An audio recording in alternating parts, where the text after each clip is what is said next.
what that accountability looks like. When you are choosing a coach, when you choose coaching, you're inviting accountability into your life. Yes. And when accountability is invited, it's incredibly powerful, right? Invite it though. They have to invite it. And so it's got to be the child's decision or the salesperson, manager's decision. But people often wonder, why does the accountability work so much better with a coach? And that's it. It's because they invited it in. Like a personal trainer, when you get to the point where you realize you need that in the gym, it's invited.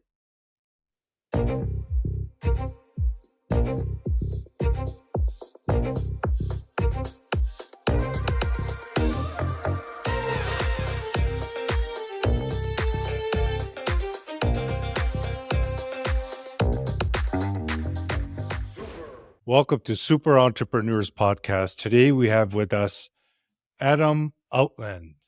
Welcome to our show, Adam. Thank you. Appreciate being here. You are an elite level coach and partner for Southwestern Consulting and a youth coach focused on developing the next generation as a supporter of the Kindness for Kids Foundation. Amazing work, Adam. Yeah. Grateful to have you on the show. Yeah. Appreciative to be here. Thank you. Yeah, it's great. So when did you get into coaching?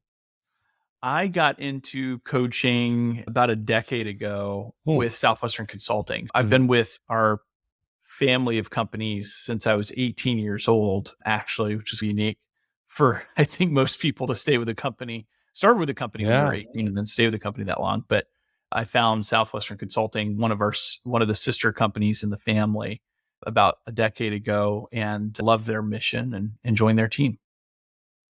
That's wonderful. Was it something that you had a desire to do growing up, to be a coach?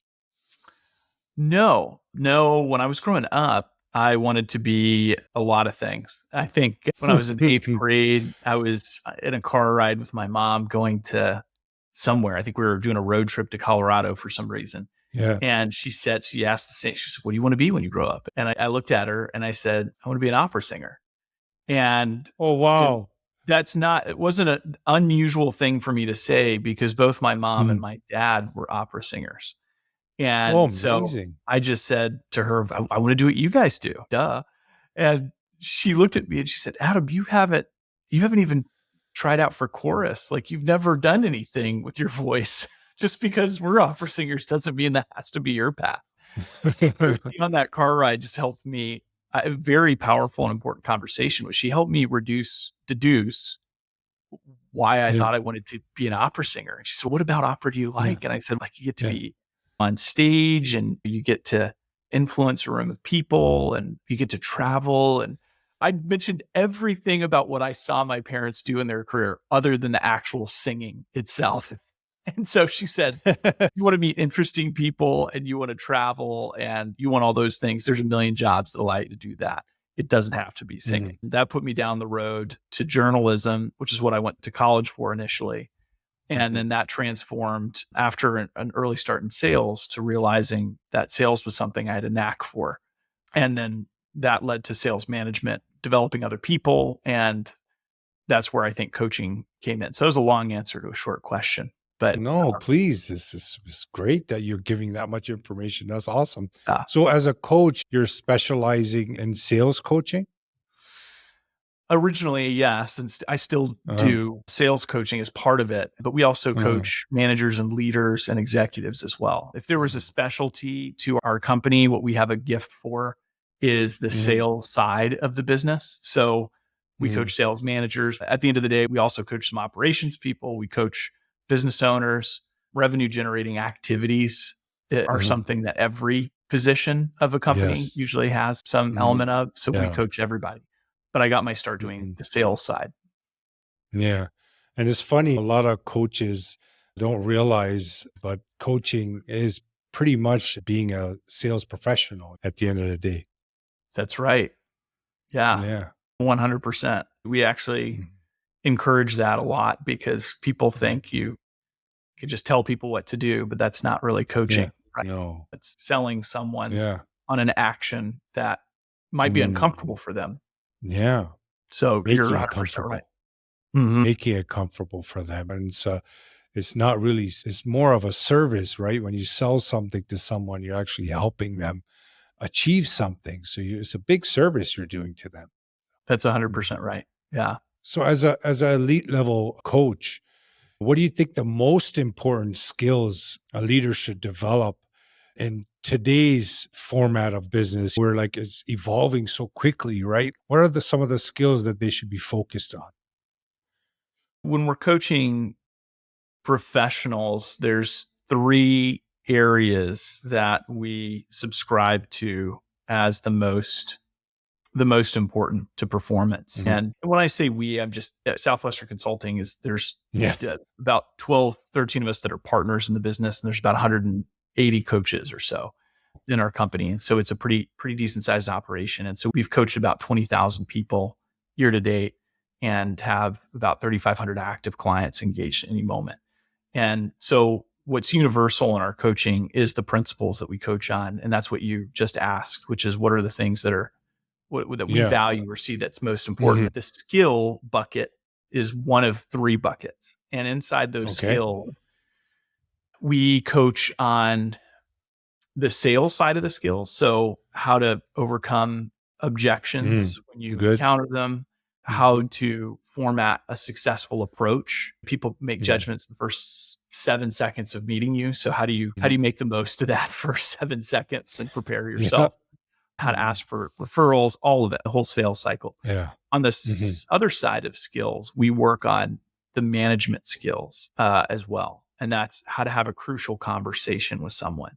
Most people aren't born into the corporate world with the comfort of having critical or crucial Mhm. conversations and holding people Mhm. accountable. So there's a skill to that. And if there are things that I think are generally lacking or that we find generally lacking on the sales side, it's just helping people consciously understand the tactic or the approach to any parts of the sales cycle, because most people that are in sales might just naturally learn something and they've Mhm. forgotten how they figured it out in the first place. So it's reverse engineering a skill and helping Mhm. them Good. understand it more clearly. Understood. And then Mhm. on the management side, I think it's just personal conferences. We call them PCs for short. There was an organization in a certain, I just want to keep it really general. So one of my clients doesn't feel like I'm calling them out. There's a very large company that I was very surprised to find out that their leadership doesn't have one-on-one meetings with their people. Annual reviews, yes, but not like a regular, consistent every other week Mm. or once a month or weekly developmental meeting with their team. And I started to find out that a lot of companies don't build this into their Mhm. culture. And because of that, their people hit a brick wall, management's frustrated. So it's just, how do you have an effective one-on-one with someone? And then what Mhm. consistency do you provide that? I think that was a big missing element for Mm. leaders. And do you know what the reason may be for companies not to have that time put aside to do one-on-ones? Yeah, there's probably a couple reasons. One, I think, being I was on an airplane from Atlanta back to Houston where I live, and I was sitting down Mhm. with a really good friend of mine, and on a napkin on the airplane, he drew something out for me that represented this, what we're talking about. He said, really poor companies, poor in the sense that they're inefficient and they're probably not Mhm. generating results. They tend to Mhm. be the companies that focus the most on results, but don't Mm. necessarily understand the activity metrics that yield results, right? So they push their Mhm. people to get results over and over again.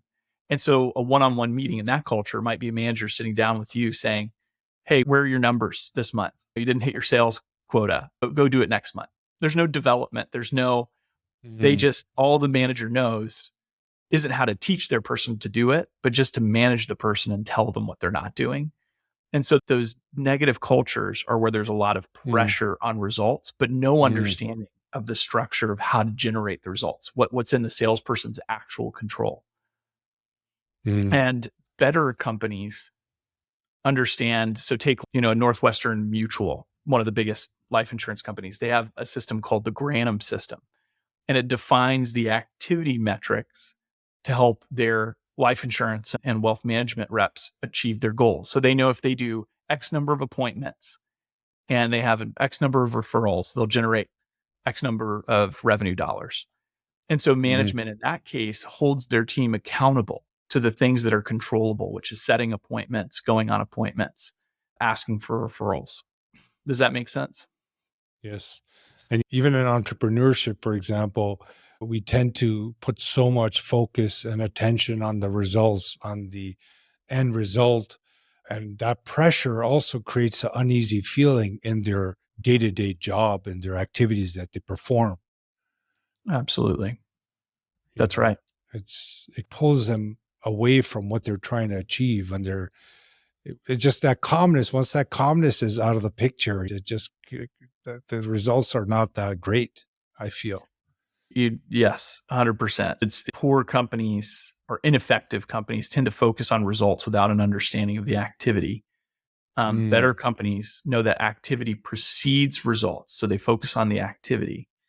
And then he drew two more lines. He said, before activity, he asked me the question. He said, Adam, what is it that tells a person they're going to do the activity or not? Not everybody does the activity metrics. So how do you determine whether someone is going to do the activity?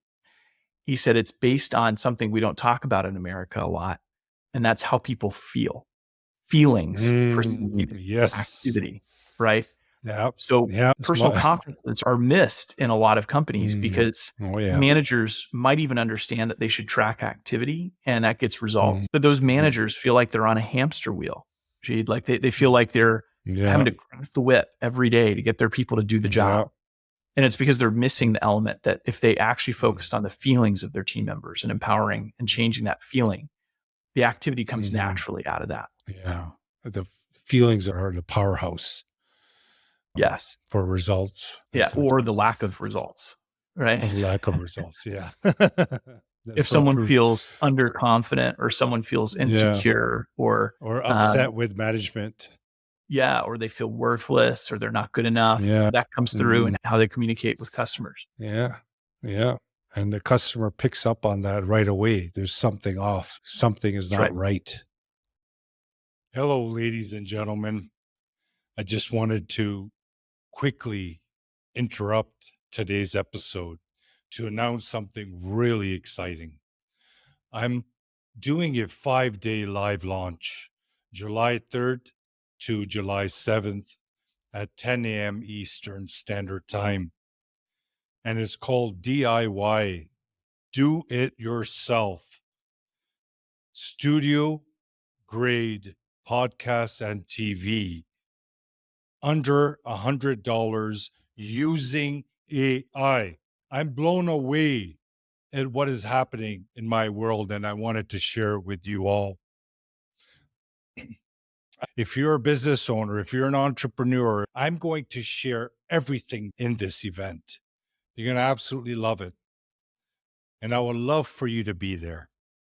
Register via the link in the show notes. And then join the private Facebook group called Mindset for Business Success. Thank you so much, everyone. And back to today's episode. Bye. Yeah. That's exactly right. And then the very last arrow that he drew was what precedes how someone feels is what they believe or their thoughts, their thinking. Yes. And so the ultimate that we coach our clients on is at the level of thinking. And we coach our managers to do the same thing with their teams is you slow down to speed up. You slow down and have an hour meeting with each of your team members. And maybe you do it offsite. Like maybe you're doing it at a coffee shop or you're just taking a walk. The goal of that PC is to dig into how your reps and your people are thinking at the critical level, how they make decisions with their time, how they manage those emotions. What's their self-talk like? When you listen to them report the last few weeks, are they saying things like, I'm just an idiot, or I'm not good at this. I'm just always, I'm just someone who's not good with my time. And you pick up on these things. If you want to be a transformative leader, you don't just correct the behavior or the action, you correct the thinking. Yeah, definitely. And the program that we use, a big part is that self-image, right? What's the self-image they possess in their deep recesses of their mind. Like, well, how do they look at themselves? That really dictates how they're performing and how do they feel and how they're are with their families and how much sales Yeah. they make. Everything just depends on what is that image within. Yeah, bingo. And I'm sure your audience is a lot of entrepreneurs that listen to this Yeah. podcast. That was the Yes. reason that I started what you're bringing up with thinking and feeling and Yeah. emotion is Mm, why in 2020, I built the student coaching division of our company was because great. we were working with professionals and executives in their 40s and Mhm. 50s Yeah. and we're having great results. At the same Mhm. time, one of the things I heard over and over again was, man, I wish I knew about self-talk and emotional intelligence when I was Mm, in high school. Gosh, if I yes. knew that Yeah. before I started my career, it would have been a game Yeah. changer. It's powerhouse. Before my transformation, it was a nightmare. Adam, I was like, waking up, I didn't like it. I didn't like to look in the mirror. It came out onto my family, right? I would just say, why the results aren't there? Why all that pressure? I was that focus and not controlling my thoughts and my emotions, my actions. So it was just a vicious circle that a lot of people are suffering from. And there is that struggle out there. And I'm so grateful to meet you and hear about this, Adam, because the work that you're doing, I know is getting people like incredible results. Yeah. It worked so well with professionals. We thought if we could take a teenager, gain trust, and Yeah. coach a teenager Yeah. for a year and equip them with some of these tools, it would make a lasting impression. And Mm, so far, we've worked with mm. about 250 kids in student coaching, Wonderful. and we've seen really tremendous results in terms of self Amazing. image and ability to manage Amazing. time and social Yeah. skills. So yeah, it's Great been great. work. Thank Great you. work, Adam. Keep going. Yeah, no, that's great. But they have to want that help too, right? It's not something that can be forced on anyone. These students, these kids, these teenagers, the youths, or even the professionals, they have to be open to receive the help where you can help them. When I'm invited to come in and speak, whether it's in front of a business group of leaders or a school, the distinguishing factor that I make, because what we teach isn't necessarily revolutionary. You knew about self-talk. Yeah. People know these Yeah. principles. No, it's just Yeah, doing is different, right? Yeah. doing is Knowing. different. Yeah. And we run into so many great parents that live the principles, but they have a hard Mm. time maybe With the quote unquote kids. teaching their kids. Like their kids kind Yeah. of roll their eyes, mom, dad. The difference that I said is that what coaching is that's different than management or having a teacher or a parent is that teachers, parents, and management accountability is provided whether you like it or not. You don't get Mm. necessarily an option in that relationship, what that accountability looks like. When you Mm. are choosing a coach, when you choose coaching, it's you're Mhm. inviting accountability into your life. And Yes. when accountability is invited, it's incredibly Mhm. powerful, right? So you're Invite right. it though. They have to invite it. And so it's got to Yeah. be the child's decision or the Mhm. salesperson, manager's decision. Yeah. But Yeah. people often wonder, why does the accountability work so much better with a coach? And that's it. It's because they invited it in. Like a Yeah. personal trainer, when you get to the point where you realize you need that in the gym, Yeah. it's invited. Yes, invited. The manager can't force the professional to do it. The parent can't force the That's child right. to do it. It has Exactly. to be something that they desire and they want the change. So I guess there's a big portion of what you do involves mindset. Yeah, for sure. We talked about the first bucket of what we work on as being skills. The second bucket Mm, is mindset and motivation, right? good. Both. And we don't necessarily have people do the Tony Robbins fire walk or anything like that. Yeah.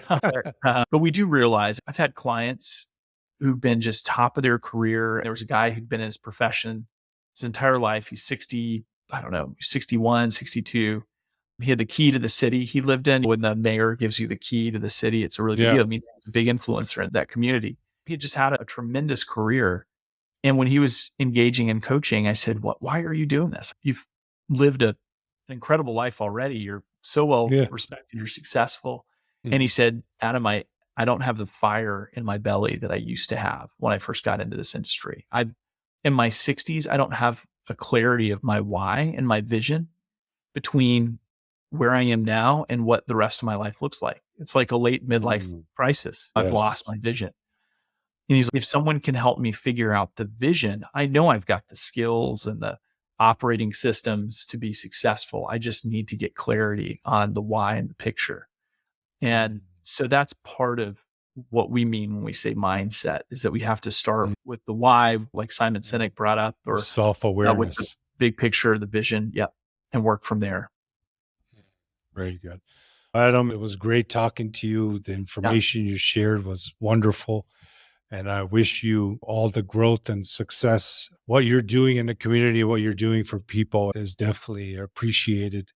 And we need more of it. And COVID was a wake up call for this as well. And more people are inviting it in. So that's good news.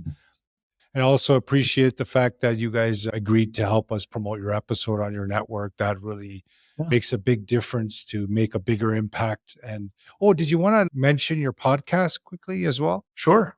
Yeah. Yeah. Is that okay? Yeah, please. Of course. Yeah. So you can find some of the guests that we interview and two different places for me personally. One is the Action Catalyst, where I'm one of two hosts that get to meet great individuals. And some of the folks that we meet are Chip Gaines from Chip and Joanna Gaines, and Matt Higgins, who's an ex-Shark Tank member. So we just get really incredible guests. Inside Great Minds is more kind of your different industry and corporate leaders in the community, and a little bit more boots on the ground. In some cases, maybe more relatable for listeners. So that's Inside Great Minds. And then the Action Catalyst. Both are really great to listen to on your drive or while you're working out. Awesome. So, I'll check it out as well, Adam. Thank you so much for sharing. Really appreciate it. We just love helping everyone grow wherever we can. And definitely, I can see that the quality must be there in your podcast as well. So we're definitely looking forward to checking that out. Appreciate you, Adam. Audience, thank you once again for joining another episode. Adam's information will be available in the show notes. Take a look, reach out, see what they're doing with youth. If you have anyone that may need help and would like to invite something in to their life to make a dramatic shift, it is definitely a superpower once you change your mindset, once you work on your inner world, once you work on that self-awareness, everything starts changing. It's just so beautiful when you start putting the attention in the mirror and onto yourself, and you see how effective you really do become. So thank you so much again, audience, and thank you so much, Adam.